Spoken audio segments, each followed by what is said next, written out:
পেটের মেদ শুধু দেখতে খারাপ তাই নয়, এটি কিন্তু আপনার হার্টের শত্রু। গবেষণায় দেখা গেছে যে ভিসেরাল ফ্যাট যাদের জমে, দেখা যায় যে ইনসুলিন রেজিস্ট্যান্স এবং কার্ডিওভাস্কুলার ডিজিজের ঝুঁকি তুলনামূলকভাবে বেড়ে যায়। ভিসেরাল ফ্যাট জমার অর্থ হচ্ছে আপনার ভিতরে প্রদাহজনিত সাইটোকাইন নিঃসরণ বেড়ে যাওয়া।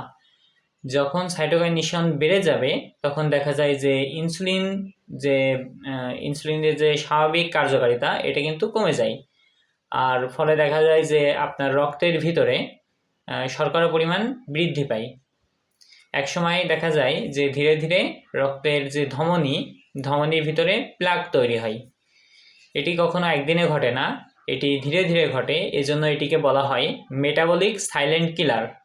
ভিডিওটি ভালো লেগে থাকলে অবশ্যই এটি লাইক করে দিন এবং আপনার পরিবার ও বন্ধুদের মাঝে অবশ্যই শেয়ার করে দিবেন, যাতে অন্যরা সচেতন হতে পারে, উপকৃত হতে পারে।